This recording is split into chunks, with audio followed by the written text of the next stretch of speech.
Hey there, folks. Welcome to Spectrum Pulse. We talk about music, movies, art, and culture, and it's the second of our year-end list, the top 10 best hit songs of 2021. There was some deliberation on the very concept of hits when I was putting together my worst of 2021. I did not have to have that for the best hits of this year. And as someone who's been doing this coming up on a decade, that is such a relief to feel. I know that some have said that 2021 is a step back in comparison with last year, but at least to me, it felt a lot more reminiscent of 2013, with greater polarization between the best and the worst of the year. The bad songs might have been more terrible than last year, but the great songs are still here, and there's even more of them. And that's not even counting songs like Mood and Blinding Lights that were hits that I loved last year and wound up enormous hits extending into 2021. And hell, even when you start breaking it down to the individual genres, there is a startling amount of quality across the board. R&B in particular had a great year, especially when it brushed up against pop and rap and trap, two of the signposts that the 2000s revival is really surging in, along with the welcome pop-punk revival. Now, some of this was coming from older acts trying new things, some from established hitmakers holding their stride off of later singles that wound up shockingly strong, and we even got some newcomers who saw a real commercial breakthrough that both surprised and really satisfied me. Even country music, for as many awful songs as there were, still managed to push through enough legit quality to get on this list as well. It's also a reason why embarrassment was the overriding emotion when talking about the worst hits of 2021. A fair chunk of acts on that list also have hits that show up here and show exactly how much better they could have been. And that's probably what pulled me back to really considering this list, beyond the fact that it's easily the most fun to put together every single year. The whole concept of a hit might have been strained until it broke apart, but even a bad definition can scoop up enough quality, at least every once in a while. And hell,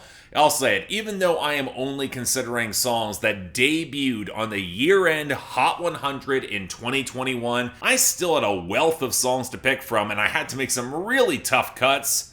Let's get started with our honorable mentions. If you really love a woman, you don't let her go. Yeah, I know a few things a man ought to know.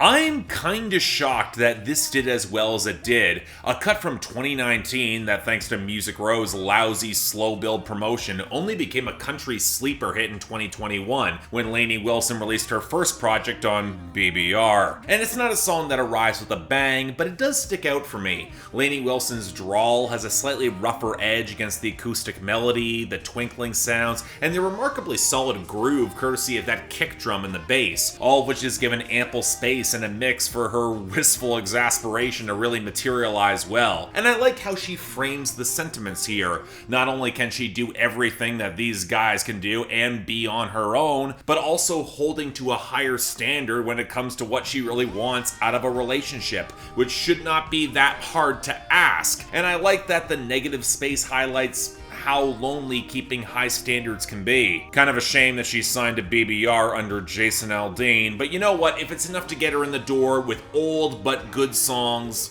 I'll take it. I'm off to better things. I'm only doing shit that's gonna make me elevate. Only one people around that's gonna make me better. In that, it's so they ask how I get that Yeah, if 2021 proved anything, it's that Playboi Carti's formula works way more for me when the women do it. And because Coi Leray was able to play to a breezy kiss-off with the same sort of staccato jumpiness off the sweet pianos and actually pretty decent production, she saw the brunt of entirely too much backlash for a lot of stupid reasons, most of which were bullshit. You can't really throw out the nepotism card, which isn't even all that applicable given that she references the tension with her father Benzino in the first verse, and then give a pass to Kid Leroy, especially when Coi Leray's got a gentle playfulness that is surprisingly likable as she will chase her come up. Also, the remix credited on the charts contains a Lil Durk verse. I'm generally fine with this. It fits the aspirational vibe, Lil Durk doesn't overpower her, actually lets her have the last word. Ultimately a pretty damn fine moment. But speaking of artists who get entirely too much flack, Follow the king's like the queens on the throne. We would pop champagne and raise a toast to all of the queens who are fighting alone. Baby, you're not dancing on your own. I'll freely admit I've got a soft spot for Ava Max, who's clearly trying way too hard to be a conventional pop star, but with increasingly limited resources and talent at her disposal. Yes, even with Circuit and Red One behind the boards here. But that's also kind of Ava Max's charm. Her best songs are all these over-stylized overreaches where the production is obviously straining off the goofy Bonnie Tyler interpolation. Her pop feminism, it's basic as hell, but it's sold with the populism for the sort of full-throated gusto that you find yourself rooting for it regardless. Her heart's in the right place. It's not that far removed from the electro-pop that she idolizes, and her throatier alto gives a song like this a real foundation. She's probably the most convincing underdog on the Hot 100 in this past year, and I'd rather root for a good song that's trying to be epic than someone who's resting on their laurels and getting a hit by their connections and birthright. So, okay, yeah, Ava Max is making my list again. She's a B-list wannabe that I like more than most. Deal with it. You was never really rooting for me anyway. When I'm back up at the top, I wanna hear you say, you don't run from nothing, dog. Get your soul. Just tell them that the break is over. But at the same time, I can respect when the coronation feels earned and delivers the smackdown. And while songs like this have a steeper uphill climb to win me over, Industry Baby eventually did. The horns backing up the hammering percussion courtesy of Take a Day Trip and yes, Kanye West, can he go back to just being a producer now? Letting Lil Nas X deliver the sort of explosive, in-your-face climax that highlights a pop star claiming his title while being out, proud, and not afraid to embrace the theatricality in the face of everyone that might hate it. But I'll admit, it was Jack Harlow was the factor that really pulled me on board. I've liked this guy since the original What's Poppin' for having a very high floor in terms of his technical competency and dry wit, but I think this verse is on a different level. I might think some of the jabs at social media are a bit tired, but there's something sly and kind of righteous in how Jack Harlow plays not just into his increasing popularity, but doing so in ways that are gonna piss off all his haters even more, down to claiming that he's getting cuter and that little clap after sending the girl back. It walks the line between silliness and righteousness impeccably, and if both these guys are actually planning to stick around, I think that's a net positive. Show you right the truest in the motherfucking game on my tombstone, ain't burying me. By the river they will carry me. Finally I'll be resting in peace. Finally. You know, I'm legit shocked this actually made the year-end list. I mean, I thought it was just short, and personally I would have preferred Street Runner as the real breakthrough, but you know, if Rod Wave is gonna deliver a gospel-inflected note of trap R&B melancholy, I'm really gonna stick up for it. The mixing's a little bit more refined off the spare acoustics and that vocal sample. The bass isn't swamping everything out for once and it sounds great, and I really love how the choral vocals swell on the hook and the outro, but Rod Wave's pensive paranoia in the face of a world getting rougher and more complicated that will likely see his early end, it feels earned on this track, both from a relationship that he can't satisfy and his father's warnings about the feds. This might be higher if there was a little more meat to the song. Rod Wave really has a problem putting out fragments that I've talked about several times now, but hell, when the fragment is this great, it's making the list. I wanna trust me, the way that you trust me, ooh, 'cause nobody ever loved me like you do. I love to see me for me. I'm gonna say this about Positions, the album. It deserved a smarter promo run than it got. Yeah, it got released at perhaps the worst possible time last year. It didn't have the obvious singles, but the title track was really good. It just missed this list. 34 plus 35 did what it needed to, especially with that remix. And if her team had bothered to push Nasty or Off the Table with The Weeknd, this might have been a different conversation. But people still seem to sleep on POV, which might be one of my favorite deep cuts on this album. Yeah, the mixing's not quite as as good as it should be, but the strings are once again gorgeous. Ariana Grande finally knows how to play into the understated, fizzy groove before the song really opens up for her to belt, and I actually really like the content, whereas she wants to love herself as much as her partner does, where she could put her baggage and damage aside and then be the best version of herself. It's got a note of maturity that I actually really appreciated from Ariana. And even like Sweetener, the fans are gonna sleep on Positions, and this song, I reckon it's a point of view that's worth hearing. All the while, I wave my arm, I feel it a smile. Still wanna try, still believe in good days. Always inside, good that living in my mind. I'm still a little bit stunned this caught on, but I'm thrilled it did. SZA teamed up with Jacob Collier for a cycling, meditative, acoustic R&B song, and winds up with one of the best tracks of both of their careers. Seriously, this was so blissful at precisely the right time around January in 2021. The cyclical guitars are so warm off the spare, earthy percussion. The song felt saturated but meditative as SZA sinks into the world. And while I'm tempted to make a bimbofication reference to SZA being on her empty mind shit, there is this exasperated but quiet optimism that I really like about SZA putting behind her old frustrations for something new in the future, as she just lets go of everything she doesn't need. Now this is where some new age meets some very well chosen biblical reference points on the second verse that legit kind of made me smile. There are layers to the vibes here beyond the compositional complexity that I really hope SZA explores more on that next album, provided, you know, we get it in the near future. We can dream, right? Okay, that was actually straightforward enough. Now on to our top 10, starting off with number 10. You know, speaking of questionable promotion, this was a single that I am pleased became a hit, but still winds up irritating me a little because there was so much more that could have been smashes if this project had been marketed properly, or if the fan club only EP had pushed some singles a little bit more aggressively. I mean, maybe it might have convinced more folks that not only is Eric Church still around, he kicks a lot of ass. Ain't always heaven, baby. It's living on the edge. You holding me, holding you. It's a hell of a view. Now, there are a lot of things I find amusing about Hell of a View, the most prominent being that it's essentially an update to his biggest previous charting hit, Springsteen, from nearly a decade ago, and not just in the obvious worship of the titular figure. It's playing to a lot of hard-living, road warrior vibes, with that added little bit of detail and texture that makes Eric Church songs actually stand out from the rest of the crowd and country. But where Springsteen was all about the references, the old memories, this is lived in, it's now.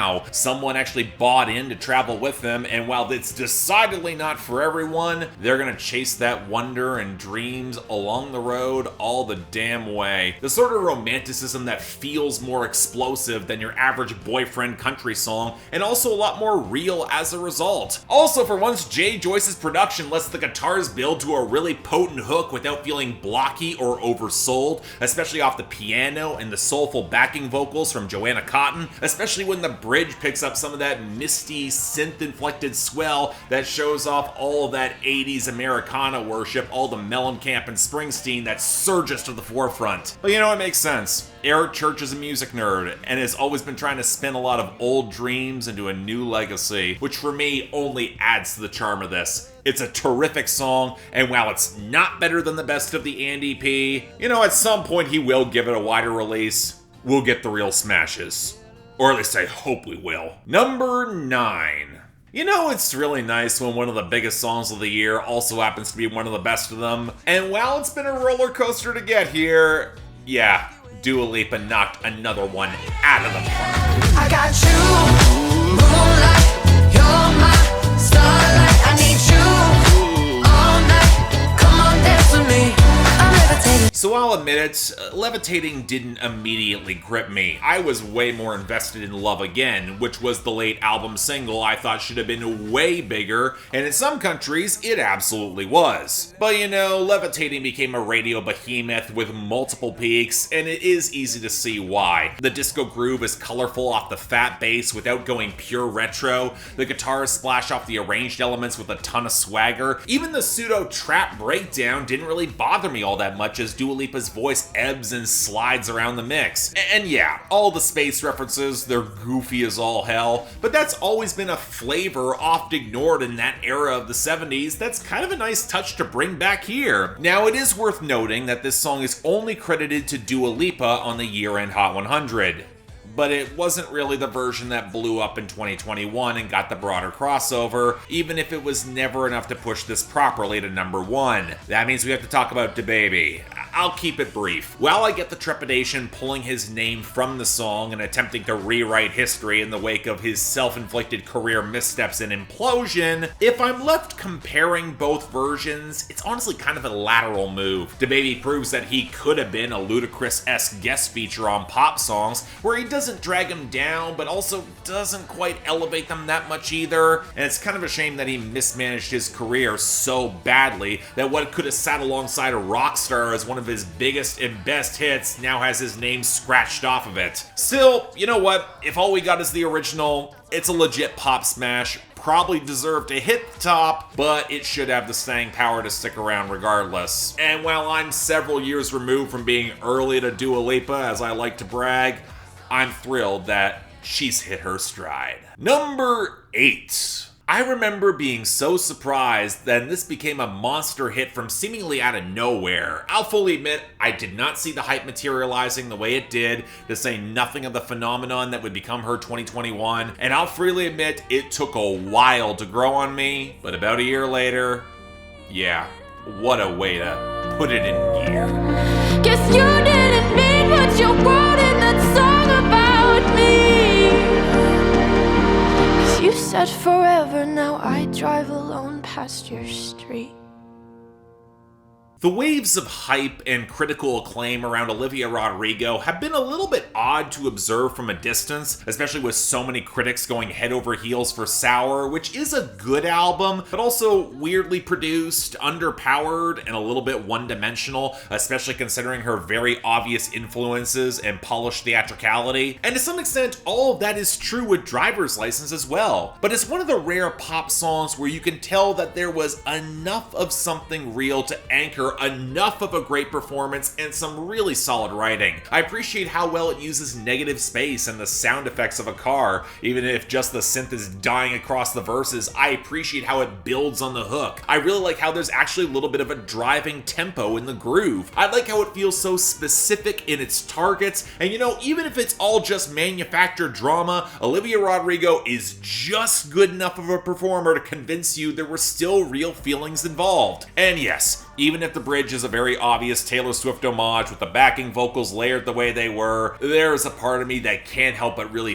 feel it when she screams out that she still fucking loves this guy. The crack in the performance that feels real, and a sign that Olivia Rodrigo has a better grasp on placing profanity than most, especially as a Disney starlet. But in the end, this is a song that I think is kind of getting a little overlooked in comparison with what would follow from her, but it opened up the garage door and took us all off into that sunset. Number 7. So one thing I try to pay attention to with regards to year-end lists is the general climate around a specific song. Not critical acclaim, as that's kind of a complete crapshoot, but where the conversation might be going. And off that alone, I know I've got at least 3 songs in the top 10 proper that haven't been getting the best of looks. But hell, I already put Coi Leray and Ava Max on this list. I have never had whatever passes for good taste for the construct that is. And you know, speaking of women who are eating pretty well this year. Hands on my knees, shaking ass on my thigh shit. Post me a pic, finna make me a profit. When the liquor hit, then the bitch get toxic. Why the fuck you in the club when niggas wild? I've been lit since brunch, that shit. Order 42 for the table, let's pop shit. Missionary or doggy style on my top shit. Pussy ass niggas hating on me from the closet. This was the song I've been looking for Megan Thee Stallion to make ever since she broke through. Easily her best solo joint since the Tina Snow era, and showcasing both the hunger and the technical refinement that highlights exactly how sharp Megan can really be when she locks in this subject matter. Now on the surface, it's exactly what you would expect from Megan Thee Stallion. A kiss off to haters where she can still twerk aggressively and flaunt her successes while being funny and nasty, but there's a different energy to Thought Shit that even a song like WAP, which played more naturally to comedy, maybe it's the ghostly samples behind the synth bass, the scratches, and the clanking trap percussion that builds into that sense of menace. Maybe it's how she can actually vary her flows and can handle the double time effectively and she's not dropping the rhyme scheme. Maybe it's just how many punchlines that she rams through, where the brand names are here,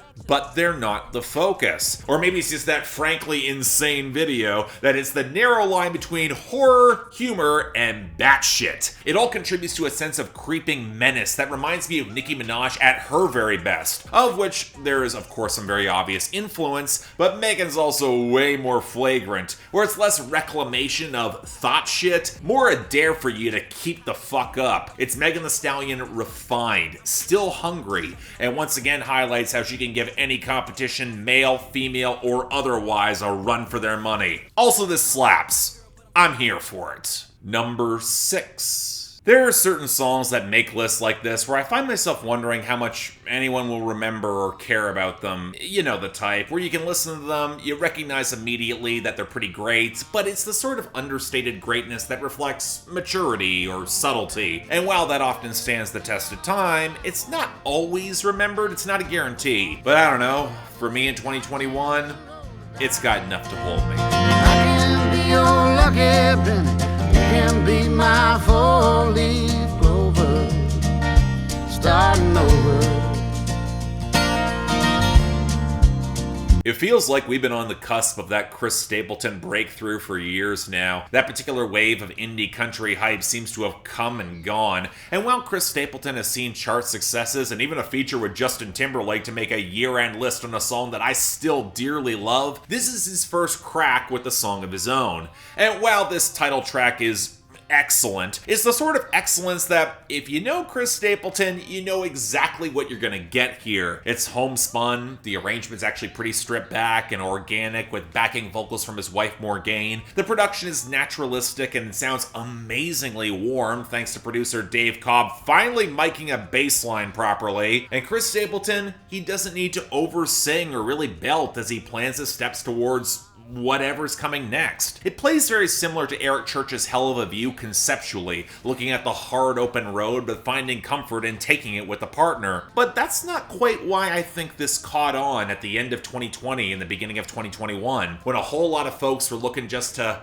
exhale, look at the world ahead, maybe use this time as an opportunity to go out, start over, try something new. Where a song like this might have felt like a steady nudge of reassurance that it's gonna be hard, but it'll be okay. Now granted, 2021 didn't really pay off that promise for everyone, but that's the fault of the world, not Chris Stapleton. Anyway, even outside this year, the song, the album it supports, they're both great, and if You Should Probably Leave manages to stick around, we might have stumbled into that change we wanted. Great song. Number 5. So Megan Thee Stallion is not the only act making both of my list of hits this year, but in this case, it's different. I mean, she had a misstep and then lived up to her potential in spades. Whereas with this song, you can argue it's not even the lead artist potential that's being exposed the most. But we don't have the version of this song from the man properly behind it, yet. And if I'm gonna be honest with myself, That you are the only one I'll ever love. Yeah, you, if it's not you, it's not anyone. this might be my favorite Justin Bieber song for as much as you can even call it one. Yeah, he's singing it. Yeah, a lot of the lyrics can be seen as being directed at his wife, but read even a little bit deeper into the liner notes and you realize it's not that much of Justin Bieber's song. No, it was primarily written and produced by Jon Bellion, which most of you know from All Time Low and his album breakthrough in 2016, which was messy but still had some incredible moments. And you can kind of tell it's a Jon Bellion song. It knows how to set up a competent crescendo. The 80s inflected synth textures allow some swell to build up behind Bieber and give him the most bombast and support that he's ever had, to where even his falsetto does not sound half bad, even down to the gated Phil Collins-esque drum breakdown going into that final hook. Even if Justin Bieber didn't lean into all the old school sports approach for the music video, it would feel like one in a lot of its space and texture. And to think that Jon Bellion couldn't get anyone beforehand to bite on this song. It was originally intended for Camila Cabello, of all people, for Romance back in 2019. Could you imagine her on this? My God. But you know, it wound up with Justin Bieber, and yeah, sometimes the vacant megastar can land a smash. The moment I would argue it seemed like the popular sentiment swung back in his favor this year. Shame he didn't really do much with it, but you know what? I'm okay, because at least we have this. Number 4. So, remember when I said driver's license might be getting overlooked in the scope of Olivia Rodrigo's 2021? Yeah, this is why.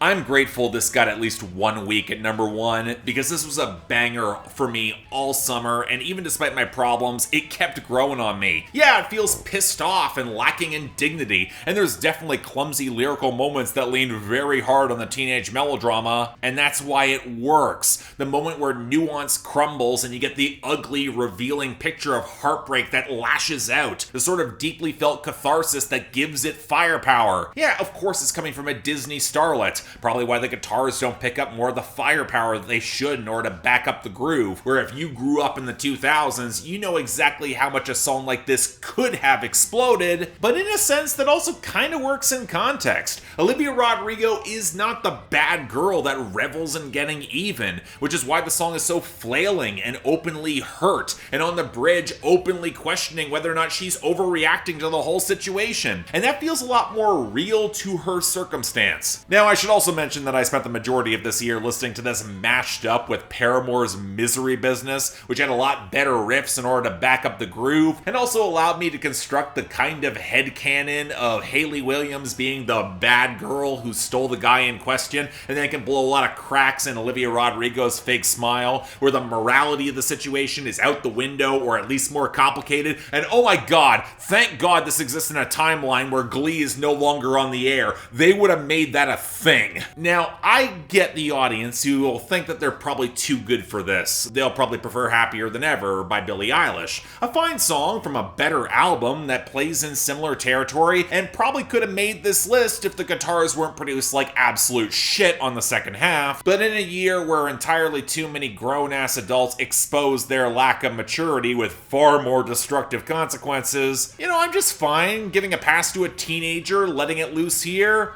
Especially when it kicks so much ass. I'll take it. Number 3. But you know, while we're here on the topic of pop rock utterly lacking in dignity... Hey, you know my ex, so that makes it all feel complicated, yeah. It all seems complicated. I read those texts that you sent to yours, but I'll never say it, yeah. I'll never say it. Oh, don't look at me like that. You all knew this was coming. You had an entire year to prepare for me to place this high on my year-end list. And yet, even despite Machine Gun Kelly's embarrassment of a year, although I want to point fingers at everybody at Bad Boy Interscope, who somehow could not figure out how to make Bloody Valentine and especially Forget Me Too with Halsey radio smash hits this summer. I mean, it was teed up for you. What what happened? This was still a total blast, and eventually even the parts I didn't think I liked turn around and work for me. And while it would be very easy to say that Travis Barker is wholly responsible, his integration of live drums with the program trap touches is probably the most seamless I have heard in the industry thus far. I really gotta give a lot of credit to Machine Gun Kelly's dull-eyed panic at realizing that he slept with his ex's best friend and is then catching feelings about it at the worst possible time. But what made the song actually unlock for me were two details. One that comes in the first verse with MGK realizing that his boy is actually hooking up with his ex, so we got a whole Midsummer Night's Dream vibe here, the most sophisticated reference ever associated with this song. And then there's Black Bear's verse, where he is just as panicked and yowling his lungs out, but if this is MGK's id screaming back at his ex, who is probably pissed that he's hooking up with her best friend, spot the hypocrisy, there is something to how jagged and maybe even righteous the clapback feels. But yeah, okay, the song is messy and trashy, but in ways that actually make it interesting, where Black Bear actually sounds like he gives a shit for once, and MGK riding a pop-punk groove that might not be the best on the album, but still goes off surprisingly well, especially in a workout mix. And look, you do not have to tell me that Machine Gun Kelly is squandering all this momentum. Back when I praised Tickets to My Downfall, I told y'all it's probably just gonna be a one-time thing.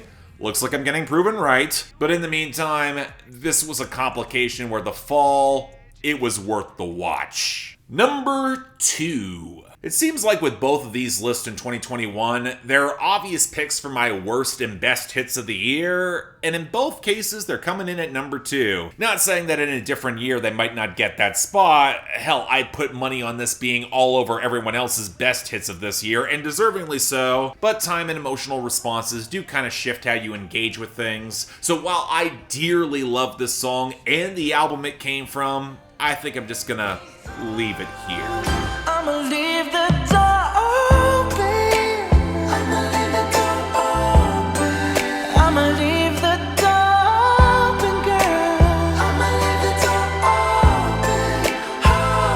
open. I mean, at this point, what is there even left to say about Silk Sonic? The team up of Bruno Mars and Anderson .Paak that immediately made too much sense when we heard about it, and then lived up to nearly everyone's expectations and more. I didn't need them to bring back vintage 70s soul, but they do it so goddamn well. The vocal interplay is incredible, especially with Bruno Mars leaning into his higher register and falsetto here. The mix is lush with a terrific bass line, some really pretty keyboards off the guitar roll, and that squonk, and even if the drums are a little bit dry, the playing, how well they are mic'd and presented in the mix is just enough foundation and flair to keep that sultry but sunny vibe impeccably well balanced. And I just love how Bruno Mars and Anderson .Paak really understand this sound and vibe. Yeah, the sounds of the 70s that are a little bit more silly and cheesy with the right context, but there's a sort of charm to having enough charisma to actually land the romanticism going past that,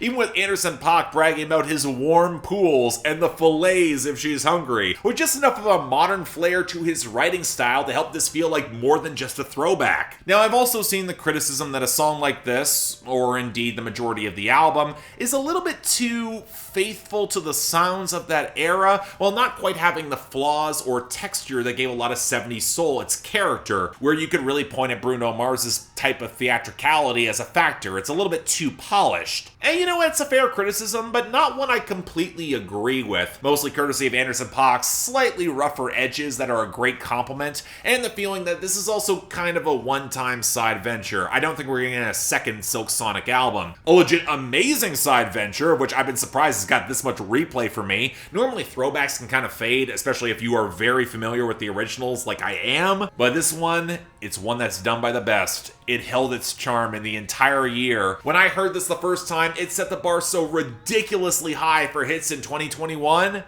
So what beats it? Well, before we get to that, let me continue the tradition that I started in earnest last year and focus on the songs that landed on the Canadian year-end list that were absolutely great, but didn't quite get the penetration they should have down south. America, fix your shit, so you can get some songs like the dour, swampy slice of Lithuanian house that nevertheless went off way harder than it had any right to, The Business by Tiesto.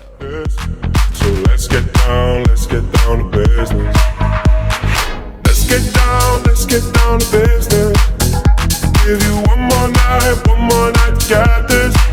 Raising the open question why he doesn't just lean into making a lot of swaggering dance pop with these glassy, razor-tight grooves and nailing an impeccable balance between pain and being righteously pissed. Diamonds by Sam Smith. When you're not here, I can't breathe. Think I always knew my diamonds leave with you. The synth-inflected folk sleeper hit that might be cribbing notes from Bon Iver, but reflected a sound that I honestly wish he had pursued a little bit more on the album he put out this year, Afterglow by Ed Sheeran. Oh, I will hold on to the afterglow.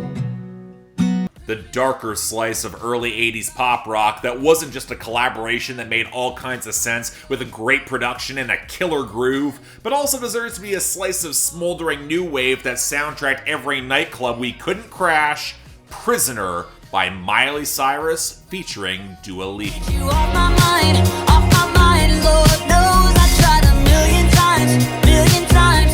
Oh, why can't you just let me go? And you know, speaking of Dua Lipa, the best song on Future Nostalgia, with a fantastic melodic groove, stacked up with hooks, a terrific sample, and our pop star playing into exasperation with terrific results, this should have been a hit worldwide. Love Again by Dua Lipa. You got me in love again. You got me in love again. And you know, I could also include Easy On Me by Adele here as well, but that song's kind of between years. I get the feeling it's going to be more of next year's best hits of 2022, unless it's an absolutely banner year. You can guarantee that. And yeah, the Canadian charts had bad songs too. For some reason, we gave Shawn Mendes multiple hits from that disaster of an album at the end of 2020. But let's ignore all of that and look to number 1. I think a lot of folks were looking for 2021 to be a bit of a reset. Yeah, a lot of things were still bad, but they could get better, right? Well, what I think makes this year really complicated is that for some of us, it might have improved, but not in a way that made us feel better. Or hell, we might have actually seen some tangible improvements, but when you look both inwards and outwards, it didn't feel right to rage about the fact that we might not be satisfied, or for the problems that we did actually encounter but weren't as big. And I'll freely admit my year in 2021, both on my channel and outside of it sucked. Plain and simple. Not to a point of inducing trauma, go back to 2016 or 2019 if you want a snapshot of that, but it was hard to escape the feeling that even if I might have done well in certain spaces, it was a rough year. And if there was a song that hit that very precise point of emotional resonance, it was this one. Copped the BMW, new deposit, I picked up another bag. Like fuck it, I'ma count while I'm in it.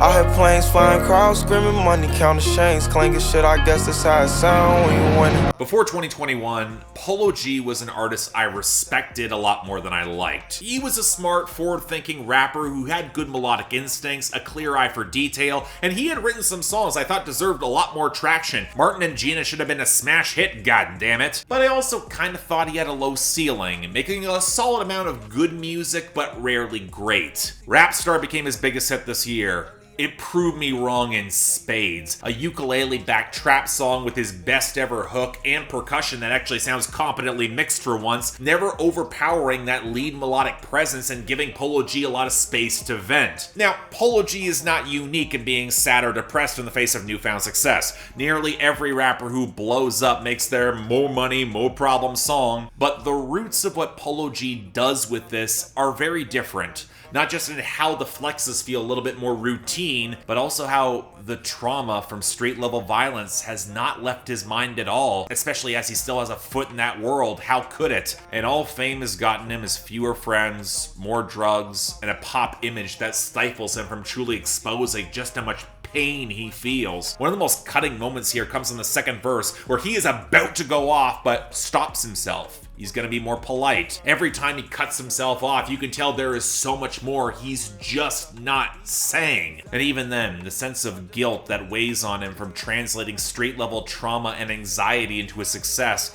where if he talks about his pain and anxiety, it feels rehearsed because that's just part of the rollout plan within the corporatization of emo trap. It's no wonder he sounds so goddamn lonely trying to filter through some sort of honest picture of where he is right now. He drops a comparison to Tupac Shakur on the second verse. It's one of the few times that it feels actually earned, not just in terms of melodic flexibility and a great flow and just how young this kid is, but also how much of his music was therapeutic for him, where he's using it to salve wounds in this creeping numbness of anxiety and guilt and exhaustion, where he's clinging to success like a lifeline and praying to a god he doesn't know exists so that few kids wind up with burgundy t-shirts. And I appreciate that he called this rap star. Rock star, pop star lifestyle, it's escapism, especially nowadays. This is reality. And while I'll never have the stakes in my life that'll align with Polo G, they're layered and messy on a scale I'm not sure I could fathom, especially at his age,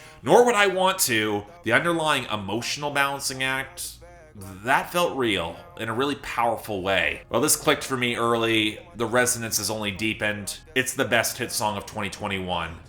Even if he never tops it, sometimes the star is bright enough when you need it most. So yeah, thanks a lot for watching. If you'd like to like and subscribe, I would be extremely grateful. There's a lot of great things here, and we've got more coming. I've got my best songs and my best albums of the year that's probably going to drop next week. I really hope you stick around and pay attention to them. Also, an episode of On the Pulse is coming as well. Beyond that, anything else I might be able to do to improve my presentation, I'm all ears. But if you want to support this channel for the first time, and actually it's been around for a while, but now I'm actually going to start promoting it, I have merch. The link is going to be down here below. Please give it a chance. Check out something, support the channel. Or if you want to do something in a more traditional or stabilized way, link to my Patreon is right over there. You can argue with me on Discord, maybe get an album request in the new year, or hell, just a little support. I'm very appreciative. But until then, I'm Mark. You're watching Spectrum Pulse, and I'll see you next time.